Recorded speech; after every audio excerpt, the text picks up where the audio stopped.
The island existed long before maps gave it a name. Shrouded in perpetual mist, it was a phantom on the horizon, a whisper in the sea fog. Sailors spoke of it with dread, their voices hushed, their faces pale. Time, they said, moved differently there. Some never returned. The island's heart, they whispered, was a labyrinth of whispering pines, their branches gnarled and ancient.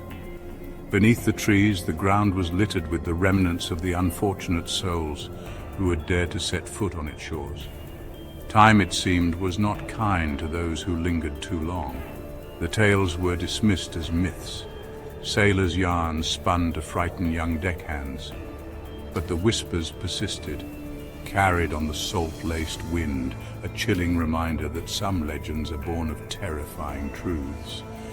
The island waited, shrouded in mist and mystery, its secrets hidden beneath the veil of stolen time. The first rays of dawn did little to pierce the island's perpetual gloom.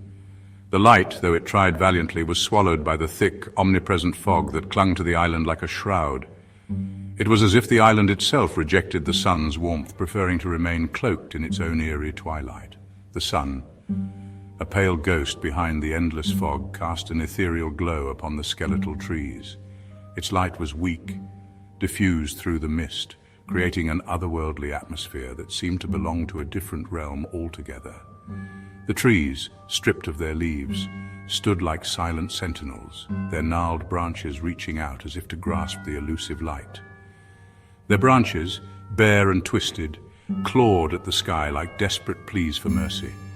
Each tree seemed to tell a story of struggle and endurance, their forms contorted by the relentless winds and the weight of countless seasons. They were the island's guardians, ancient and weary, yet unyielding in their silent vigil. The air hung heavy with the scent of brine and decay, a suffocating perfume that spoke of forgotten things. It was a smell that clung to the back of the throat, a reminder of the island's isolation and the slow, inevitable march of time. The ground was littered with the remnants of life, leaves and branches in various stages of decomposition, adding to the sense of desolation. Silence, thick and unsettling, blanketed the island. It was a silence that seemed to have a weight of its own, pressing down on everything and everyone. The usual sounds of nature were conspicuously absent, replaced by an oppressive stillness that made every step feel like an intrusion. No bird song broke the stillness. No insects hummed beneath the undergrowth. It was as if the island had been abandoned by all living creatures, leaving behind only the echoes of their absence. The silence was so profound that it seemed to amplify the sound of one's own heartbeat, a constant reminder of the solitude. It was a silence that pressed in on the eardrums, a suffocating void that seemed to swallow sound itself. Every rustle of leaves, every snap of a twig was magnified in the oppressive quiet, creating an atmosphere of constant tension. It was a place where even the slightest noise felt like a transgression. The ground underfoot was soft and yielding, a carpet of decaying leaves and moss. Each step sank slightly into the earth, the dampness seeping through the soles of one's shoes. It was a landscape that seemed to absorb everything, from sound to light, creating a sense of being enveloped by the island itself. It muffled footsteps, swallowing sound and leaving an unsettling sense of isolation in its wake. The path through the forest was barely discernible, a narrow trail that wound its way through the trees, leading deeper into the heart of the island. Each step felt like a journey into the unknown, the fog obscuring what lay ahead. The island was a place of shadows and whispers, where time moved to the rhythm of an ancient and malevolent drum. It was a place where the past seemed to linger, where every shadow held a secret, and every whisper carried a warning. The trees, the fog, the very air seemed to conspire to keep the island's mysteries hidden. It was a place where the natural order seemed distorted, where the very air hummed with a sense of wrongness. The island felt like a world unto itself, separate from the rest of reality. It was a place where the rules of nature were bent, where the familiar became strange and the strange became familiar. It was an island that time had forgotten, or perhaps an island that time itself feared. It stood as a testament to the power of nature and the passage of time, a place where the past and present seemed to coexist in a delicate, eerie balance. The Isle of Whispering Shadows was a place of mystery and melancholy, a place that beckoned and repelled in equal measure. The group of friends, young and vibrant, had set sail seeking adventure. They were a tight-knit bunch, bound by years of shared experiences and dreams of the future. The sun was high, the sky a brilliant blue, and the sea stretched out before them like an endless promise. They laughed and joked, their spirits buoyed by the thrill of the unknown. The boat cut through the waves with ease, each splash of water a testament to their youthful energy and enthusiasm. Their laughter echoed across the water, a stark contrast to the island's eerie silence.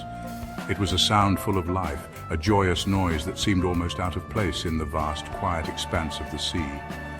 They were oblivious to the island's ominous presence, their minds filled only with thoughts of fun and adventure.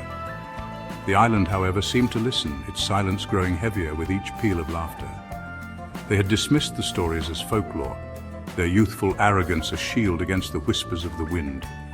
Tales of the island's mysterious past were nothing more than ghost stories to them, amusing anecdotes to be shared around a campfire. They were confident, almost to the point of recklessness, believing themselves invincible. The island's eerie reputation was a challenge, not a deterrent. They landed on the shore with youthful exuberance, their voices loud in the unnerving stillness. The beach was pristine, untouched by human hands, and the air was thick with the scent of salt and pine. They set up camp quickly, eager to explore their new surroundings. The island seemed to welcome them at first, its beauty masking the danger that lurked beneath the surface. The island seemed to watch them, its silence a predatory stillness. It was as if the very land was alive, observing their every move with a cold, calculating gaze. The trees stood tall and unmoving, their branches like skeletal fingers reaching for the sky. The friends, however, were too caught up in their excitement to notice the island's watchful presence. The sun began its slow descent, casting long, grotesque shadows that danced to the rhythm of the whispering pines. The light grew dimmer, and the island's true nature began to reveal itself. The shadows seemed to move with a life of their own, twisting and contorting into shapes that defied explanation. The friends felt a chill in the air, but they brushed it off as the onset of evening. As dusk crept in, the island seemed to draw closer, the fog pressing in like an unwelcome guest. The mist rolled in from the sea, thick and impenetrable, wrapping around the island like a shroud. It muffled the sounds of the night, creating an eerie silence that was almost palpable. The friends huddled together, their earlier bravado giving way to a growing sense of unease. The laughter faded, replaced by an uneasy silence. The friends exchanged nervous glances, their earlier confidence now a distant memory. The island's oppressive atmosphere weighed heavily on them, and they began to feel the first stirrings of fear. The silence was deafening, broken only by the occasional rustle of leaves or the distant call of a night bird. The friends, their faces etched with a growing unease, decided to leave. They packed up their belongings quickly, their movements hurried and frantic. The island no longer felt like a place of adventure. It was a trap, a prison from which they desperately wanted to escape. They made their way back to the shore, their hearts pounding with a sense of urgency. But the island had other plans. It seemed to close in around them, its silence now a menacing presence. The friends felt a growing sense of dread, as if the island itself was alive and intent on keeping them there. They reached the shore only to find that their boat was no longer where they had left it. Their boat, once bobbing gently on the water, was gone. Panic set in as they searched the shoreline, calling out in vain. The realization that they were stranded hit them hard, and their earlier bravado crumbled. The island's silence was now a mocking echo of their vanished joy, a reminder of their helplessness. The island held them captive, its silence a mocking echo of their vanished joy. They were trapped, their laughter now a distant memory. The island's oppressive presence weighed heavily on them, and they felt a growing sense of despair. The once vibrant group of friends was now a collection of frightened individuals, each grappling with their own fears. The last trace of their presence was the faint echo of laughter, swallowed by the encroaching fog, a haunting reminder of the island's insatiable hunger. The fog rolled in, thick and suffocating, erasing all signs of their existence. The island had claimed them, their laughter now a ghostly whisper lost in the mist. The once vibrant group of friends had become just another part of the island's dark legend. News of the missing friends reached the mainland, carried on the mournful cries of gulls. The island, shrouded in mystery and fear, had claimed yet more souls. The mainlanders, gripped by a mix of dread and hope, could only wait and pray for a miracle. A rescue team, their faces grim and determined, set out to confront the island's mysteries. They were seasoned veterans, each with their own stories of survival and bravery. Yet the tales of the island had a chilling effect, casting a shadow over their resolve. They were prepared for the physical dangers, but nothing could prepare them for the insidious evil that awaited. The dense forest seemed to close in on them, each step forward feeling like a step deeper into the unknown. The air was thick with tension, every rustle of leaves a potential threat. The island greeted them with its familiar silence, a silence that seemed to hum with a malevolent energy. It was as if the island itself was alive, watching, waiting. The fog that enveloped the island added to the eerie atmosphere, making it difficult to see more than a few feet ahead. They ventured into the heart of the island, their footsteps muffled by the carpet of decay. The ground beneath them felt unstable, as if it could give way at any moment. The vegetation was thick and overgrown, making progress slow and arduous. Time, they soon realized, was their enemy. The broken clock they found in the forest was a stark reminder of the island's twisted nature.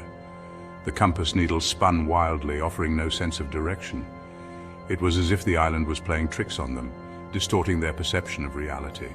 Each tick of the clock seemed to accelerate, minutes morphing into hours, hours into days. The shadows lengthened quickly, creating an unsettling sense of urgency. Time was slipping away, and with it their chances of survival. The rescue team aged before their very eyes, their faces becoming gaunt, their hair turning silver. The island was draining their life force, feeding off their vitality. It was a race against time, a race they were rapidly losing. The island was draining their life force, feeding off their vitality. The once strong and determined rescuers now looked drained and lifeless. Their energy sapped, their spirits broken. The island's malevolent presence was palpable, a constant reminder of their dire situation. Panic set in, a silent terror that echoed through their rapidly aging forms.